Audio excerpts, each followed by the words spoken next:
tenemos al padre Luis Sánchez Navarro, de los discípulos de los Corazones de Jesús y María, sacerdote ordenado en el año 1995, que es doctor en Filología Griega por la Universidad Complutense de Madrid y también en Sagrada Escritura por el Pontificio Instituto Bíblico de Roma.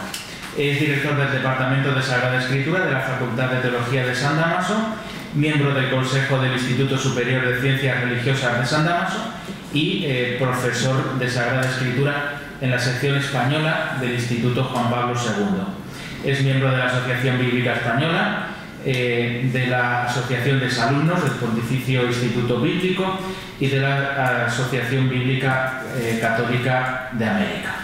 Y tenemos también con nosotros al padre Ignacio Manresa, de los Hijos de Nuestra Señora del Sagrado Corazón, ordenado sacerdote en el año 1996 y es doctor también en Teología Bíblica por la Universidad de Navarra y también profesor del Instituto Teológico... ¿No? San Damaso. San Damaso. No, pero estaba... Licenciado en Navarra. Licenciado en Navarra. Y doctor por San Damaso. Vale. Muy bien. Ahí viene el equivoco.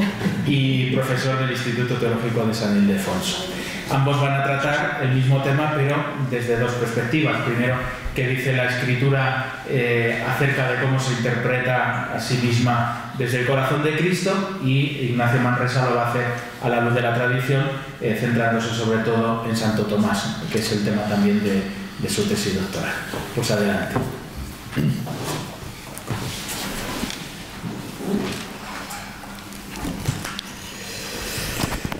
Muchas gracias. Vamos a encenderlo ahora ya sí.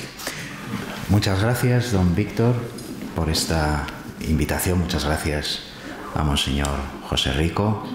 También transmito mi agradecimiento a don Ginés por esta... Es una alegría poder estar aquí en este lugar santo y con esta ocasión, ¿no?, del corazón del Señor. El corazón de Cristo, la Escritura hecha carne. La Escritura hecha carne. Voy a recorrer pues 4 o 5 apartados, evidentemente con brevedad, porque el tiempo es el que es. En primer lugar, voy a partir de Lucas 24, de la experiencia de Cristo resucitado, para hablar en un segundo momento del corazón de Cristo y las bienaventuranzas, que ya nos introducen en el misterio de la Escritura de Israel. Tercer momento, el corazón de Cristo cumple la ley y los profetas. Luego el corazón de Cristo da carne a los salmos. Y luego el corazón de Cristo, la Escritura y el Padre. En fin, a ver qué es lo que soy capaz de desarrollar de todo esto, ¿no? En el año 1997, cuando la Pontificia Comisión Bíblica estaba trabajando en el documento sobre la relación entre la Biblia hebrea y la Biblia cristiana, que luego sería publicado en el año 2001, finalmente, Juan Pablo II le dirigió a la Comisión Bíblica un discurso en el que, entre otras cosas, decía lo siguiente, y cito: no se puede expresar de modo pleno el misterio de Cristo sin recurrir al Antiguo Testamento. La identidad humana de Jesús se define a partir de su relación con el pueblo de Israel, con la dinastía de David y con la descendencia de Abraham. Y no se trata solo de una pertenencia física. Al participar en las celebraciones de la sinagoga, donde se leían y comentaban los textos del Antiguo Testamento, Jesús aprendía a conocer también humanamente estos textos, con los que alimentaba su espíritu y su corazón, utilizándolos después en la oración e inspirando en ellos su comportamiento. Así, se convirtió en un auténtico hijo de Israel, enraizado profundamente en la larga historia de su pueblo. Cuando comenzó a predicar y enseñar, recurrió abundantemente al tesoro de las Escrituras, enriqueciéndolo con nuevas inspiraciones e iniciativas inesperadas. Con ellas, como es fácil observar, no pretendía abolir la antigua revelación. Por el contrario, quería llevarla a su perfecto cumplimiento. A la luz del Antiguo Testamento, que le revelaba el destino reservado a los profetas, Jesús comprendió la oposición cada vez más fuerte que debió afrontar hasta el Calvario. También, gracias al Antiguo Testamento, sabía que al final el amor de Dios triunfa siempre. Por tanto, privar a Cristo de su relación con el Antiguo Testamento significa separarlo de sus raíces y vaciar su misterio de todo sentido. En efecto, para ser significativa, la encarnación necesitó arraigarse durante siglos de preparación. De lo contrario, Cristo hubiera sido como un meteorito que cae accidentalmente en la tierra sin conexión con la historia de los hombres. Hasta aquí el texto. La verdad es que bastaría con este texto, pero no les voy a dar esa satisfacción. Voy a hablar yo un poquito. Estas palabras del Santo Pontífice nos sirven como introducción. El corazón humano de Cristo está fortísimamente enraizado en las Escrituras de Israel, pues de ellas se ha alimentado. Si, como ya afirmara San Gregorio Magno, para conocer el corazón de Dios hay que ir a las palabras de Dios, también para conocer el corazón del mismo Cristo hay que acudir a esas mismas Escrituras, las cuales por ello mismo quedan iluminadas por él de una forma definitiva, ¿no? Lucas 24. Estos días estamos leyéndolo. Ayer leíamos, ¿no? Anteayer. Lucas 24, ¿no? Las apariciones del resucitado en el Evangelio de Lucas. Es grande la relevancia de este capítulo 24 de Lucas para la tradición cristiana en lo referente a la relación entre Cristo y la Escritura, ¿no? No solo por el episodio de los discípulos de Maús, que es bien conocido, y que encuentra su clímax en la explicación de las Escrituras, con el que el resucitado enciende el corazón de sus discípulos, ¿no? Sino también por la aparición final del resucitado ya en Jerusalén, donde es el mismo Jesús el que dice: «Esto es lo que yo os dije mientras estaba con vosotros, que era necesario que se cumpliera todo lo escrito en la ley de Moisés y en los profetas y salmos acerca de mí». Lucas 24, 44. Y prosigue diciendo: «Entonces les abrió el entendimiento para comprender las Escrituras». La explícita referencia a los anuncios de la pasión, pues dice también: «Así está escrito, el Mesías padecerá, resucitará de entre los muertos al tercer día». La referencia a los anuncios de la pasión y resurrección realizados durante su vida terrena manifiestan cómo esos mismos anuncios estaban inspirados en la Escritura de Israel. Y es que la Escritura de Israel es la inspiración que late en el obrar y el hablar de Jesús. Es lo que mueve su corazón, ¿no? El corazón de Cristo y las bienaventuranzas. Hay muchos caminos para acercarnos al misterio del corazón de Cristo a partir de los Evangelios, ya que en último término cada una de sus palabras y acciones expresa ese corazón. No sé, algo que sorprende cuando nos acercamos a los Evangelios es esa sintonía radical entre lo que Jesús vive y lo que Jesús enseña, ¿no? De tal manera que sus palabras expresan todas su corazón, ¿no? Y sus acciones, ¿no? Pero hay un pasaje singular que nos puede servir como punto de arranque, esa gran invitación que leemos en el Evangelio de San Mateo, ¿no? Donde por la única vez que se menciona explícitamente como tal el corazón de Jesús en los Evangelios, ¿no? «Aprended de mí, que soy manso y humilde de corazón», Mateo 11, 29. Esta invitación es ya en sí misma un magnífico compendio de la Escritura de Israel. ¿Por qué? Porque Jesús, ante todo, aparece ante nosotros como el Moisés nuevo y definitivo.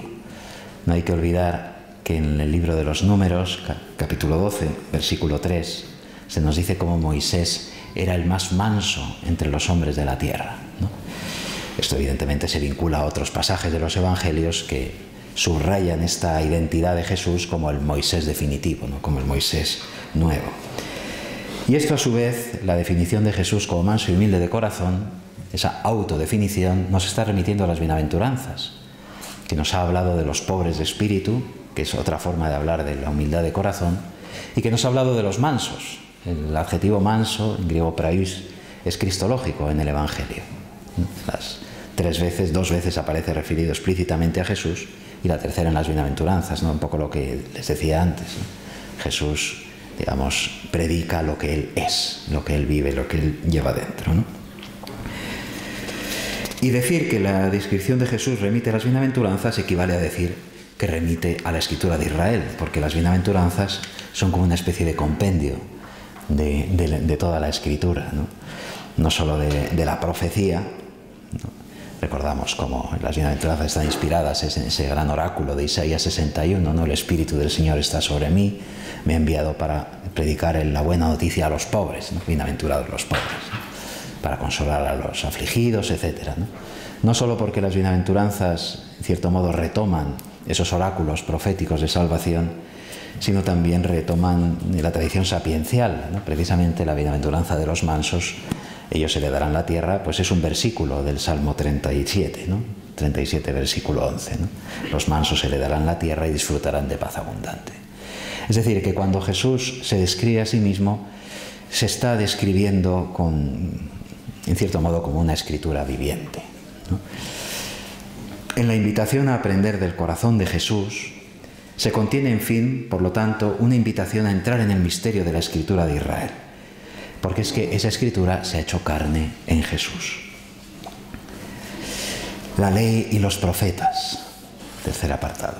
No penséis que he venido a abolir la ley y los profetas. No he venido a abolir, sino a dar plenitud, dice el Señor en ese arranque del Sermón de la Montaña en Mateo 5:17, ¿no? Una verdadera declaración programática, que precisamente por ello es expresión privilegiada del corazón del Señor. Viene a decir qué es lo que ha venido a hacer, es decir, cuál es su misión, qué es lo que lleva dentro, ¿no? Notemos que no es casual unir la ley y los profetas como un todo, aunque en nuestros currículos los estudiamos separados, ¿verdad? La Torá, el Pentateuco, luego los profetas, ¿no? Pero sabemos que esa separación, que tiene su razón, pero es lo de siempre, distinguir para unir, porque al fin y al cabo, ¿qué serían los profetas sin la Torá? Pues serían algo ininteligible, ¿no? Es decir, la misión de los profetas es reconducir a la alianza, es reconducir a esa vivencia de la ley, ¿no? Y por otra parte, hablar de Jesús, hablar de cumplimiento en Jesús, de cumplimiento de la ley y los profetas, en este contexto de alianza, es hablar de misericordia, de misericordia en la doble dimensión del hebreo, ¿no? Recordamos el Gesed y el Rahamim, ¿no? Esos términos que, en fin, son hebreo, no sé qué tal anda el auditorio de hebreo, pero sabemos más de lo que pensamos, no lo olvidemos, pero bueno, esa es otra cuestión.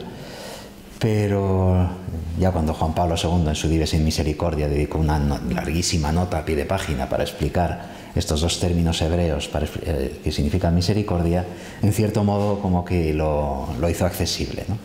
Gesed, la misericordia fiel, es la misericordia, digamos, propia de los esposos para entendernos, ¿no?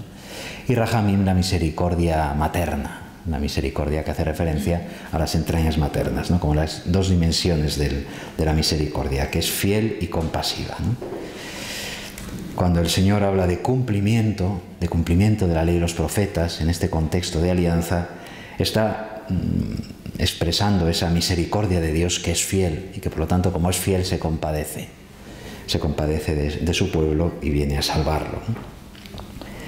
Esto es lo que hace mediante el cumplimiento, ¿no? Una categoría que tiene un significado múltiple, es amplísimo, ¿no? Pero que es cumplimiento de promesas, es cumplimiento de profecías, es cumplimiento de procesos que se van realizando a lo largo de la historia, y es cumplimiento de figuras, ¿no? Es decir, esa categoría de cumplimiento que es tan rica, ¿no? Y que algunos exegetas recientes, como Paul Beauchamp, por ejemplo, pues han iluminado de una forma verdaderamente rica, ¿no?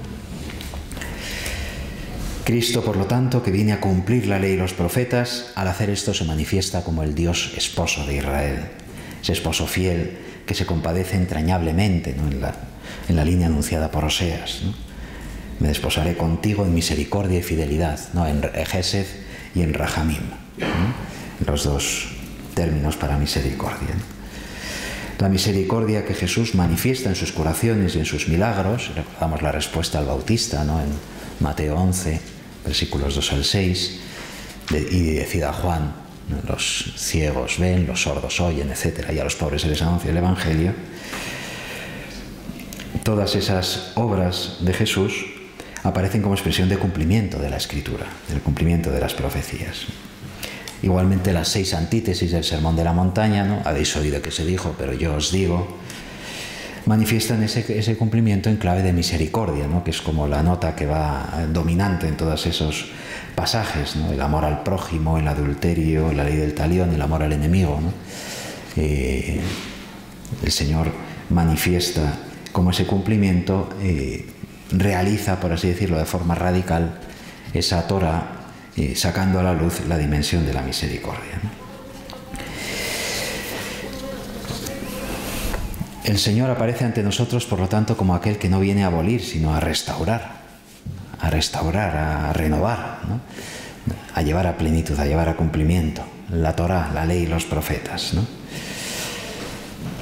De manera que habrá que decir siempre que lo caduco no es la Torá, sino las interpretaciones reductivas de la ley, ¿no? Tanto las antiguas, las fariseas, ¿no?, como las modernas, ¿no?, las espiritualistas, las emotivistas, ¿no?, que tienden a darnos una visión negativa de la Torá, cuando en la revelación es todo lo contrario, ¿no?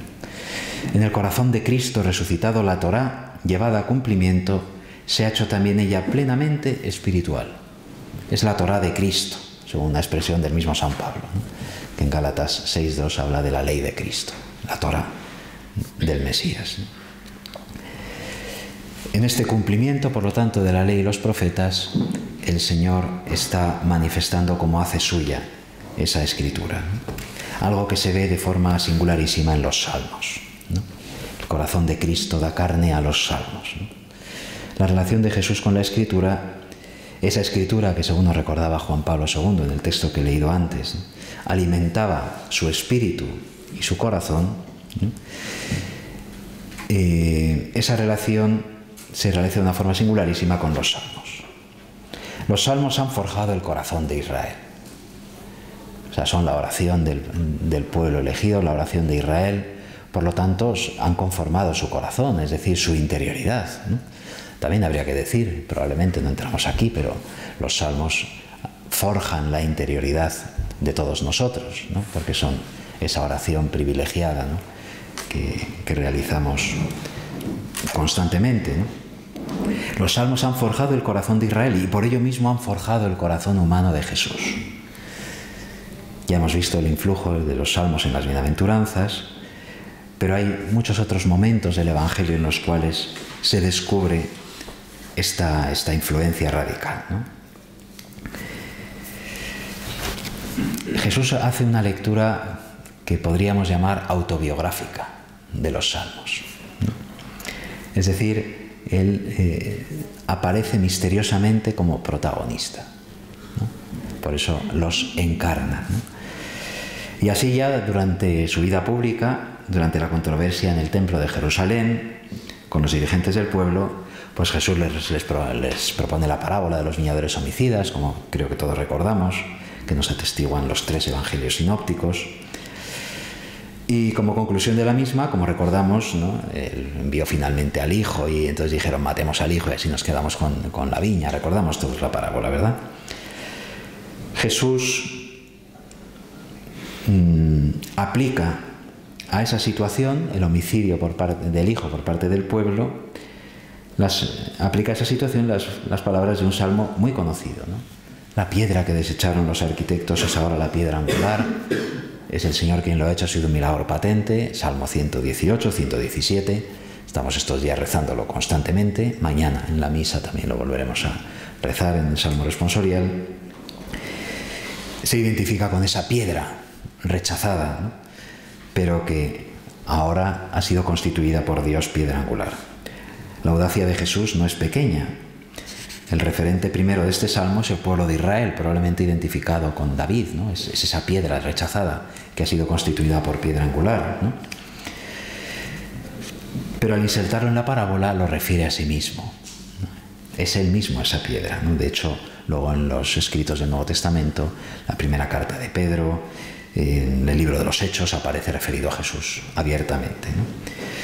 De manera que en el Salmo Jesús lee por anticipada su historia, tanto el desprecio y el rechazo por parte de su pueblo como lo sorprendente de su glorificación final. Como culminación de sus controversias, también allí en el templo de Jerusalén, con los dirigentes del pueblo, Jesús pregunta a los fariseos acerca del Mesías. ¿De quién es hijo el Mesías? Recuerdan, ¿no? Dicen, pues de David.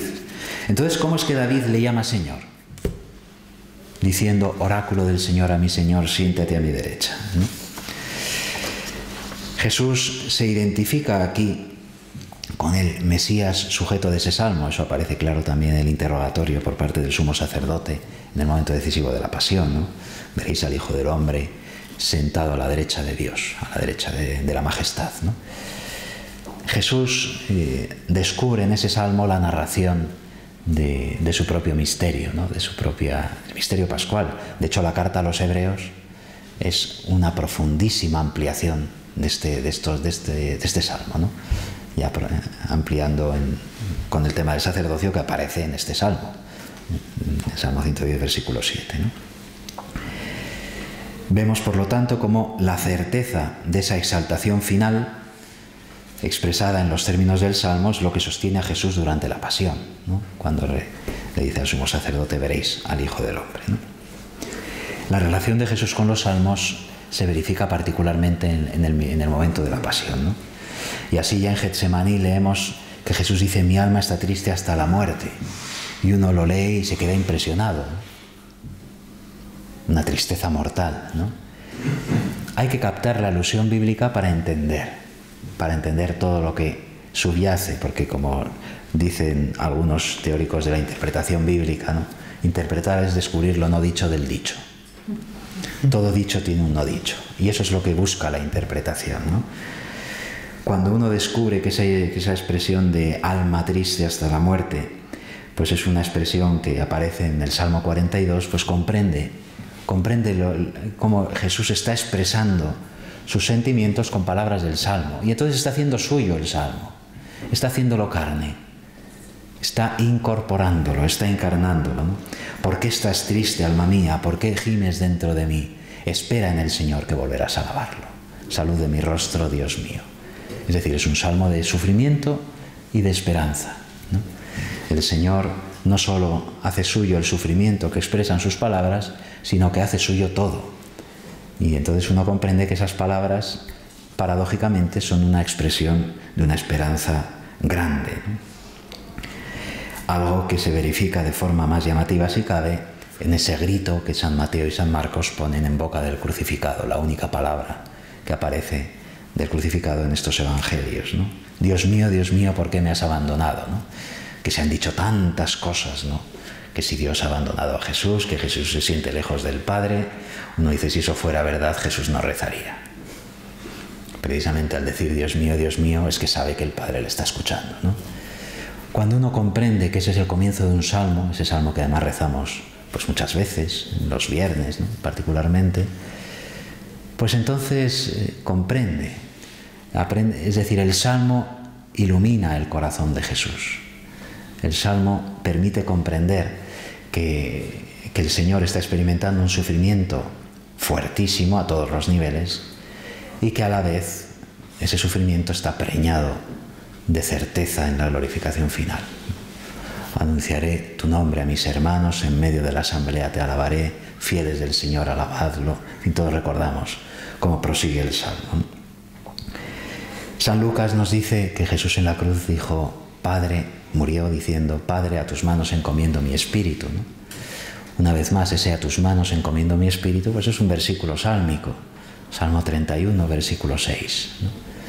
Jesús ha añadido ese Padre que es característico de su oración. Jesús siempre que reza comienza diciendo Padre en los evangelios, ¿no? A tus manos encomiendo mi espíritu, tú el Dios leal me librarás. Es un salmo que también conocemos porque lo rezamos en las completas de primeras vísperas del domingo, ¿no? También de nuevo un salmo de esperanza, ¿no? Los salmos expresan el corazón de Jesús se expresa en los salmos, ¿no? En la inminencia de su muerte, San Juan afirma que para que se cumpliera la escritura, Jesús dijo, tengo sed. Y esa escritura a la que se refiere, pues es el Salmo 69, ¿no? Para mi sed me dieron vinagre. Salmo 69 es otro de esos salmos que ya los primeros cristianos aplicaron al misterio de la pasión del Señor, porque eran salmos de pasión y de triunfo, de resurrección, digamos, ¿no? El justo perseguido que sufre atrozmente y que sin embargo es finalmente reivindicado por Dios. Jesús, por lo tanto, encarna al salmista. El salmo narra anticipadamente la historia de Jesús. Yo estoy convencido de que un medio fecundo para renovar la devoción al corazón de Jesús es precisamente el estudio de los salmos, que son lo que había en el corazón de Jesús, es decir, ese amor al Padre expresado en la oración de Israel, ¿no? Porque así llegamos casi al final, hay que ir acabando. El corazón de Cristo, la Escritura y el Padre. ¿Por qué esta centralidad de la Escritura en la misión de Cristo? ¿Cuál es su motivo último? Porque no es simplemente una cosa, pues, como decir, de erudición, de Jesús sabe mucho. No, es todo lo contrario. Es ¿por qué, no? Y el secreto queda desvelado mediante, vamos, también se podría abordar de otras maneras, pero hay un sistema sencillo que es coger un verbo griego. El verbo teleio, un verbo que significa perfeccionar. Perfeccionar, cumplir, ¿no? Deriva de teleios, que es perfecto, ¿no? El verbo teleio, perfeccionar, en el Evangelio de San Juan. Es el verbo que se ha utilizado en el versículo que acabo de citar antes, ¿no? Para que se cumpliera la Escritura, Juan 19:28, Jesús dijo, tengo sed, ¿no? Para que se cumpliera el verbo teleio. ¿Dónde aparece este verbo otras veces en el Evangelio de San Juan, ¿no? Pues aparece 4 veces. La primera es Juan 4:34, ¿no? Mi alimento es hacer la voluntad del Padre y cumplir su obra. Teleio. 4:34. Luego Juan 5:36. Las obras que el Padre me ha dado para que las cumpla, teleio, esas obras que hago dan testimonio de mí, que el Padre me ha enviado. Luego ya en la oración sacerdotal, Juan 17:4. Yo te he glorificado sobre la tierra cumpliendo, verbo teleio, la obra que me has encomendado. Luego ya por último en Juan 17:23, también en la oración sacerdotal, yo en ellos y tú en mí para que sean cumplidos, perfeccionados, verbo teleio, en la unidad. ¿Qué nos dice el recorrido por estos usos de este verbo griego? Vemos como el cumplimiento de la Escritura aparece en íntima relación con el cumplimiento de la voluntad del Padre o de la obra del Padre. Y esto que ya se intuye en el relato sinóptico de las tentaciones, recordamos cómo Jesús hace frente a las tentaciones de Satanás siempre apoyándose en la Escritura. Todo esto se desvela en las 4 narraciones evangélicas, que son testimonios concordes del único evangelio. El corazón de Cristo está totalmente ocupado por el amor del Padre y por lo tanto por el amor a los hombres, ¿no? Los que me has dado, dice en el Evangelio de San Juan al Padre. El corazón de Cristo está totalmente ocupado por el amor del Padre y su respuesta concreta a este amor es el cumplimiento de su voluntad, ese cumplimiento de la voluntad del Padre que aparece atestiguada en la Escritura. Por eso esa pasión por cumplir la Escritura y cumplirla al estilo suyo, que es renovándola, ¿no? Infundiéndole como un nuevo espíritu, ¿no? En fin, como conclusión, pues acudir a un texto del cual nos va a hablar ahora don Ignacio Manresa, así que voy a tener poco, ¿no? Un conocido texto de Santo Tomás de Aquino que aparece citado en el Catecismo, en el número 112, cuando habla de la interpretación de la Escritura, ¿no? Que precisamente comentando el Salmo 22, Dios mío, ¿por qué me has abandonado?, a propósito del versículo 15, donde el salmista dice, mi corazón como cera se derrite en mis entrañas, pues dice Santo Tomás, ¿no? Por el corazón de Cristo se comprende la Sagrada Escritura, la cual hace conocer el corazón de Cristo. Corazón de Cristo, Sagrada Escritura. Este corazón estaba cerrado antes de la pasión, porque la Escritura era oscura. Pero la Escritura fue abierta después de la pasión, porque los que en adelante tienen inteligencia de ella consideran y disciernen de qué manera deben ser interpretadas las profecías. Ese es hasta aquí el texto de Santo Tomás, ¿no? El abrir la Escritura pues alude al pasaje evangélico con el que empezábamos, con el de Maús, ¿no? No estaba ardiendo nuestro corazón mientras nos abría las Escrituras, decían los discípulos ya al volver desde Maús hacia Jerusalén. Y con ello pues el doctor Angélico une genialmente la perspectiva de Lucas a la de Juan, ¿no? Porque abrir las Escrituras, expresión de Lucas, abrir el costado, abrir el corazón, expresión de Juan, ¿no? Todo esto implica una nueva comprensión de la Escritura de Israel que es hecha posible por la luz del resucitado. Así, el corazón de Cristo resucitado es la nueva Escritura del cristiano, pero no porque sustituya a la antigua Escritura de Israel. No hay que olvidar que no pasará ni una yod, ni una coma, ni una vírgula, ¿no? No pasará nada, según Jesús dice en Mateo 5:18, ¿no? No porque sustituya a la antigua Escritura de Israel, sino porque la renueva, haciéndola carne, podríamos decir carne espiritual, y por lo tanto vivificándola, según anunciara el antiguo profeta. Pondré mi ley en su interior y en sus corazones la escribiré, Jeremías 31:33, ¿no? En Cristo Jesús, según esa magnífica expresión que está en el centro del prólogo de Juan, en Cristo Jesús la palabra se ha hecho carne, la Torá se ha encarnado.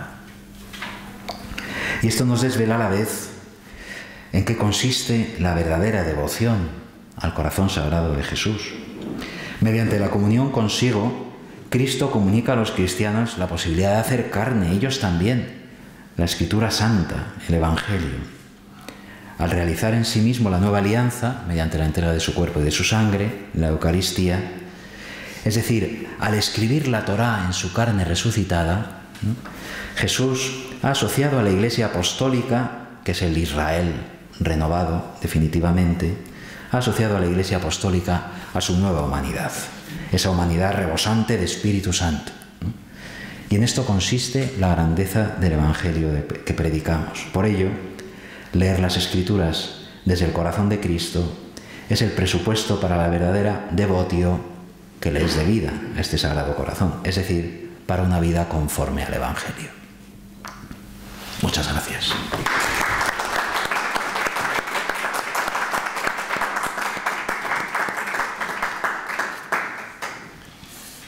Espero haberte dejado tiempo. Sí. Bueno,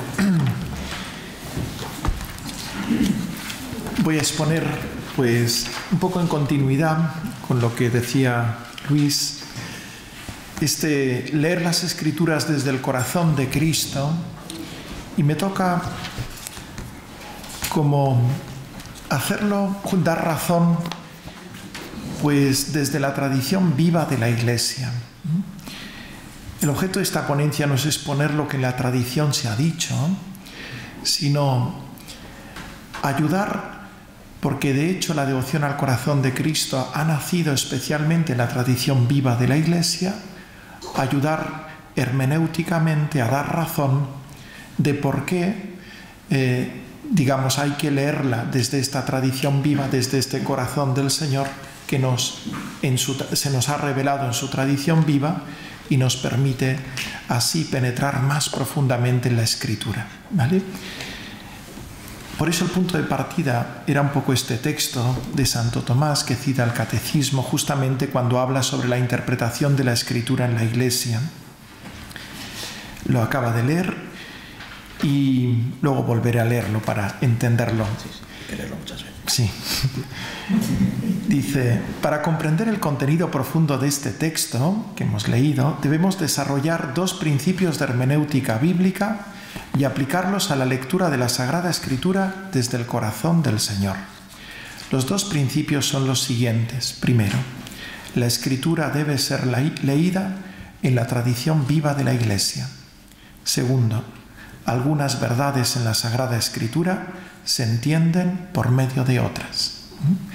Desarrollemos estos dos principios aplicándolos a la lectura de la Sagrada Escritura desde el corazón de Cristo, para dar razón de su conveniencia. Primero, la Sagrada Escritura debe ser leída en la tradición viva de la Iglesia. En el capítulo 3 de la Constitución Dei Verbum, pues nos habla de la inspiración bíblica y de la interpretación en la Sagrada Escritura. Cuando habla de la interpretación en el párrafo 12, dice: Habiendo pues hablado Dios en la Sagrada Escritura por hombres y a la manera humana, para que el intérprete de la Sagrada Escritura comprenda lo que Él quiso comunicarnos, debe investigar con atención lo que pretendieron expresar realmente los hagiógrafos, y Dios plugo a Dios manifestar con las palabras de ellos. Es decir, determina el objeto que debemos investigar, aquello que se busca al leer, lo que quiso expresar a través de los hagiógrafos, y Dios le plugo manifestar en sus palabras. Para alcanzar esto, entonces da primero unos criterios que tienen que ver con la naturaleza humana del texto bíblico, subrayando la atención a los géneros literarios y al contexto histórico y social en la que nació la escritura. Pero después añade un segundo párrafo que responde a la naturaleza sobrenatural inspirada del texto bíblico. Sin esos principios de interpretación no alcanzaremos realmente lo que Dios quiso expresar a través de ellos. Dice así: y como la Sagrada Escritura hay que leerla y interpretarla con el mismo espíritu con que se escribió, para sacar el sentido exacto de los textos sagrados, hay que atender no menos diligentemente al contenido y a la unidad de toda la Sagrada Escritura, teniendo en cuenta la tradición viva de toda la Iglesia y la analogía de la fe. Es deber de los exégetas trabajar según estas reglas para entender y exponer totalmente el sentido de la Sagrada Escritura, para que, como en un estudio previo, vaya madurando el juicio de la Iglesia, porque todo lo que se refiere a la interpretación de la Sagrada Escritura está sometido en última instancia a la Iglesia, que tiene el mandato y el ministerio divino de conservar e interpretar la palabra de Dios. Termina el texto del concilio. En primer lugar, el párrafo se inicia con una expresión que ya había citado Benedicto XV en la Spiritus Paráclitos y que está tomada de San Jerónimo de su comentario a los Gálatas. La Sagrada Escritura hay que leerla e interpretarla con el mismo espíritu que se escribió. Esta cita expresa el principio que exige superar una interpretación del texto como un simple texto humano. Inspirado por el Espíritu Santo, exige ser leída en el Espíritu Santo. De otro modo, no se alcanzará el sentido exacto de los textos sagrados. La pregunta que surge es: ¿en qué consiste leer en el Espíritu? Me parece que la primera inclinación en nuestra respuesta sería hablar de las disposiciones espirituales del lector, la necesidad de la fe, la conveniencia de la santidad de vida, etc., ¿no? Sin embargo, el concilio no desarrolla las disposiciones espirituales necesarias en el intérprete, sino los principios objetivos de interpretación que están contenidos en la lectura del Espíritu, en el Espíritu Santo. Y así dice: hay que atender no menos diligentemente al contenido y unidad de toda la Escritura, teniendo en cuenta la tradición viva de toda la Iglesia y la analogía de la fe. Y añade el papel del magisterio a continuación. Tenemos pues 4 instancias objetivas según las cuales debemos interpretar la Escritura para encontrar su sentido: el contenido y la unidad de toda la Escritura, la tradición viva de toda la Iglesia, la analogía de la fe y el magisterio de la Iglesia. Para lo que me interesa, quiero desarrollar el tema de la tradición viva, el criterio, el principio de que debe ser leída en la tradición viva de toda la Iglesia. Tenemos, por tanto, que para alcanzar el sentido pleno de la Escritura, el intérprete debe leerla, entre otras cosas, en la tradición viva de toda la Iglesia. Su razón es porque debe leerla en el Espíritu Santo. ¿Cómo entender esta relación? ¿Leer en el Espíritu es leer en la tradición viva de la Iglesia?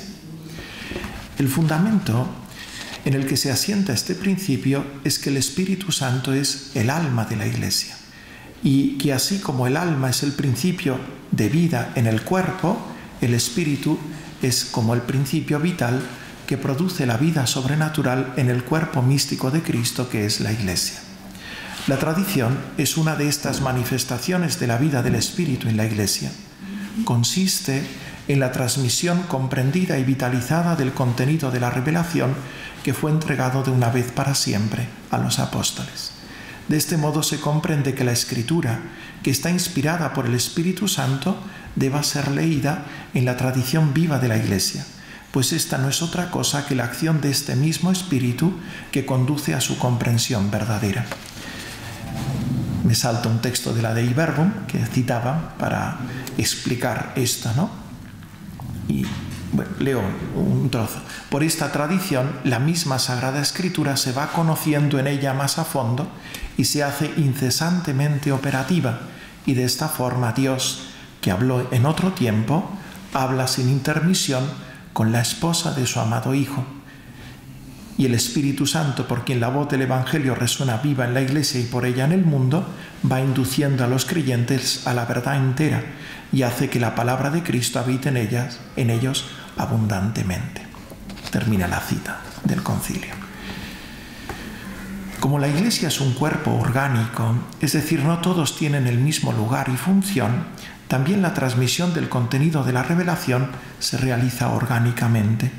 De este modo, el Espíritu Santo actúa en la Iglesia de diversos modos para realizar la transmisión de la revelación. Así, todo creyente está dotado de una capacidad de comprensión y transmisión de la revelación en virtud de su fe, la cual es perfeccionada por la caridad y los dones del Espíritu Santo. De este modo, el pueblo de Dios y eminentemente los santos alcanzan un tipo de comprensión mayor de la revelación y se convierten por su vida y su doctrina en lugares de referencia para la recta interpretación de la revelación. De otro modo actúa el Espíritu Santo en la Iglesia, no ya según aquello que hay de común en todos los cristianos, sino según lo singular de algunos de ellos, que está al servicio de todo el cuerpo. Y así los santos padres, los teólogos, el magisterio de la Iglesia, las gracias carismáticas de profecía o de interpretación, se convierten en órganos del Espíritu Santo para la comprensión y transmisión viva de la revelación según modos y grados diversos. Una de las funciones de esta tradición viva de la Iglesia es hacer progresar la inteligencia de la revelación. El concilio, en el Dei Verbum 8, lo dice así: esta tradición, que deriva de los apóstoles, progresa en la Iglesia con la asistencia del Espíritu Santo, puesto que va creciendo en la comprensión de las cosas y de las palabras transmitidas, ya por la contemplación y el estudio de los creyentes que las meditan en su corazón, y ya por la percepción íntima que experimentan de las cosas espirituales, ya por el anuncio de aquellos que con la sucesión del episcopado recibieron el carisma cierto de la verdad. Es decir, la Iglesia en el decurso de los siglos tiende constantemente a la plenitud de la verdad divina hasta que en ella se cumplan las palabras de Dios. Este crecimiento en la inteligencia de la revelación se desarrolla también en relación a la misma Sagrada Escritura, y por eso el concilio dice: por esta tradición, la misma Sagrada Escritura se va conociendo en ella más a fondo y se hace incesantemente operativa. Apliquemos ahora lo dicho a la devoción al Sagrado Corazón de Jesús. El descubrimiento en la Iglesia del misterio del corazón de Cristo es algo que se ha realizado más pública y universalmente en la modernidad. Sin duda que se pueden recoger textos de los santos padres y en otros escritos medievales, ¿no? Pero ha sido sobre todo en el siglo XVII cuando recibió su impulso definitivo, ¿no? El Papa Pío XII, en su encíclica Orietis Aqua, presentando la historia del desarrollo de la devoción al Sagrado Corazón, dice: no puede decirse por consiguiente ni que este culto deba su origen a revelaciones privadas, ni cabe pensar que apareció de improviso en la Iglesia. Brotó espontáneamente en almas selectas de su fe viva y de su piedad ferviente hacia la persona adorable del Redentor y hacia aquellas sus gloriosas heridas, testimonio el más elocuente de su amor inmenso para el espíritu contemplativo de los fieles. Es evidente, por lo tanto, cómo las revelaciones de que fue favorecida Santa Margarita María ninguna nueva verdad añadieron a la doctrina católica. Su importancia consiste en que, al mostrar el Señor su corazón sacratísimo, de modo extraordinario y singular, quiso atraer la consideración de los hombres a la contemplación y a la veneración del amor tan misericordioso de Dios al género humano. De hecho, mediante una manifestación tan excepcional, Jesucristo expresamente y en repetidas veces mostró su corazón como el símbolo más apto para estimular a los hombres al conocimiento y a la estima de su amor, y al mismo tiempo lo constituyó como señal y prenda de su misericordia y de su gracia para las necesidades espirituales de la Iglesia en los tiempos modernos. Termino la cita de Laurietis Aquas de Pío XII. En primer lugar, en un párrafo anterior, el Papa había descrito el crecimiento en la conciencia y veneración que diversos santos habían tenido hacia el corazón del Señor: San Buenaventura, San Alberto Magno, Santa Gertrudis, San Juan Eudes, entre otros. Ahora explica que este crecimiento ha sido fruto del amor contemplativo de los fieles hacia el Señor, que supieron descubrir detrás de sus llagas su amor. Con ello podemos comprender que estos santos, a través de las palabras de la Escritura, eran conducidos a contemplar al mismo Señor especialmente crucificado, y al mismo tiempo eran introducidos en esa mirada profunda que el Espíritu Santo estaba suscitando en la Iglesia de atención amorosa a su humanidad, que les disponía para poder comprender el misterio del corazón del Señor.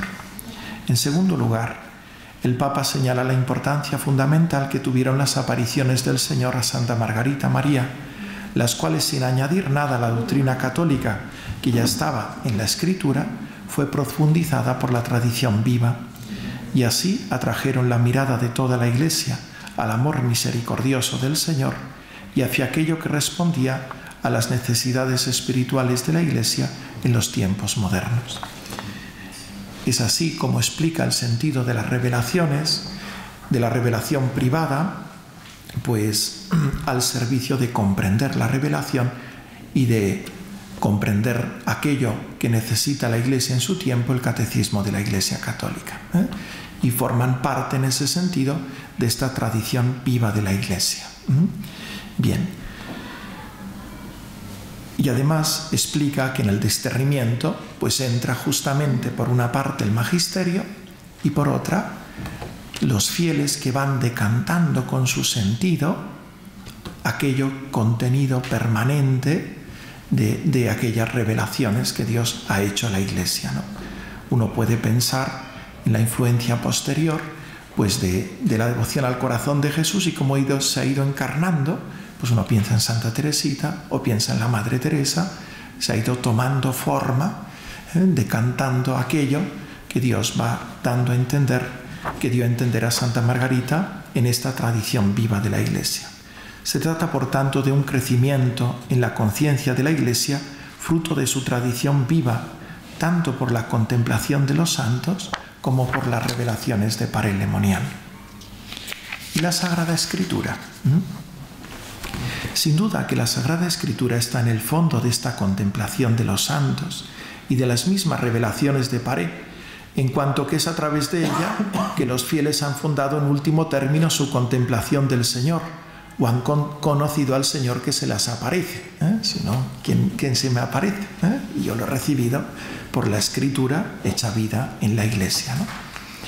Pensemos muy concretamente en la contemplación del costado abierto del Señor, que tantos santos, San Bernardo, ha sido como el foco que ha ido preparando esta revelación del corazón del Señor. Pero al mismo tiempo esta manifestación del Señor parece ir más allá del sentido inmediato que ofrecen los textos, o mejor dicho, de aquel que los teólogos o exégetas saben descubrir en ese momento concreto en los textos. Si tomamos en serio el principio de que la Escritura debe ser leída en el mismo espíritu en que fue escrita, y que esta lectura se nos ofrece en la tradición viva de la Iglesia, que tiene como órganos la contemplación de los santos o las revelaciones privadas aprobadas por la Iglesia, el teólogo, el exégeta, es invitado a descubrir teológicamente, según su método, su camino teológico propio, que ese sentido profundo de la revelación que el Espíritu manifiesta a la Iglesia en su tradición viva se encuentra en la misma Sagrada Escritura. De este modo la Iglesia, también en su ciencia teológica, que hace madurar pues el juicio del magisterio es conducida a penetrar con más hondura en el contenido de la Escritura.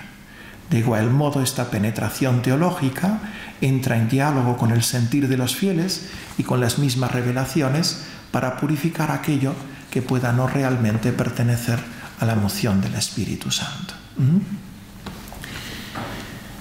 El segundo principio, ¿no? En la interpretación de la Escritura, algunas verdades se entienden por medio de otras. Este segundo principio hermenéutico, que nos permite desvelar el sentido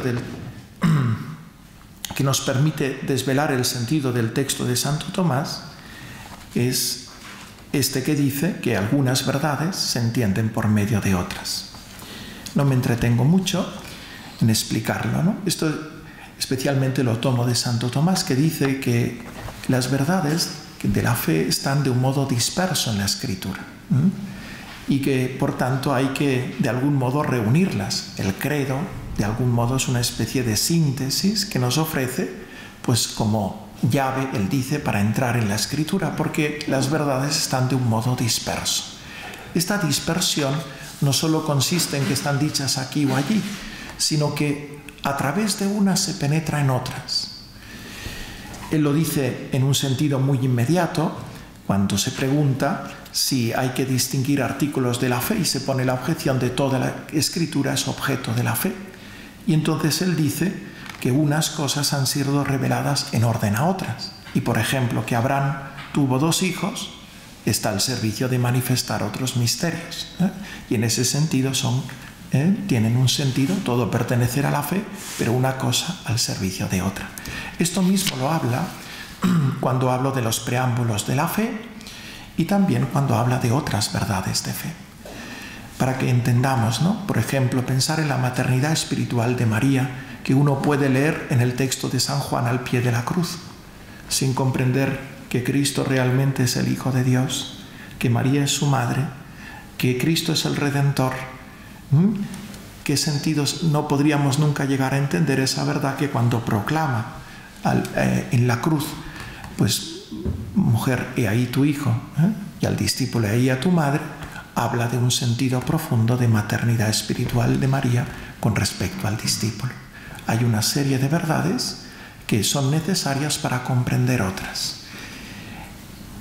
En ese sentido, en la revelación al corazón de Cristo, hay una cierta conciencia de que se nos conduce hacia el núcleo de la revelación.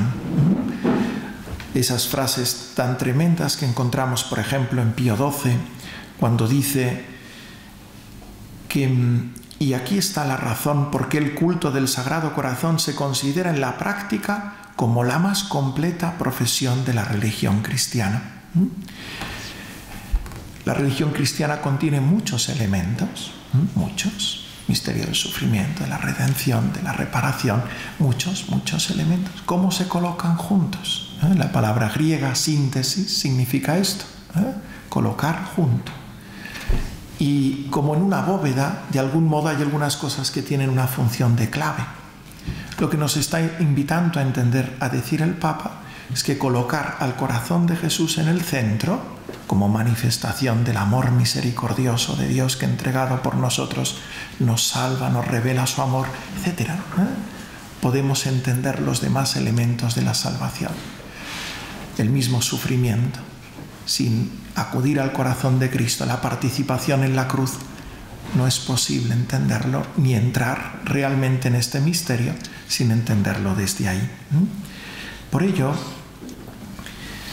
al leer la Sagrada Escritura, es también necesario que nosotros coloquemos de algún modo como clave interpretativa este misterio del corazón de Cristo, que nos va desvelando el sentido profundo de la Escritura. Con estos 2 principios, creo que ahora podemos volver a leer el texto de Santo Tomás, porque creo que es el sentido profundo que tiene. Por el corazón de Cristo se entiende la Sagrada Escritura, la cual da a conocer el corazón de Cristo. Es verdad, la Escritura es la que nos manifestará el amor que Dios nos tiene. Pero al mismo tiempo, este corazón estaba cerrado antes de la pasión, porque la Escritura es oscura. Pero la escritura fue abierta después de la pasión. Santo Tomás hace una especie de paralelo. El costado cerrado, el costado abierto. Al abrirse el costado, que nos hable el misterio del amor de Dios y del amor redentor, se nos desvela el sentido profundo de toda la escritura. En ese sentido, el misterio del corazón de Cristo, al entrar en él, nos permite comprender el sentido verdadero de toda la escritura y al mismo tiempo leerla entera conduciéndonos hacia el corazón de Cristo. Nada más, muchas gracias.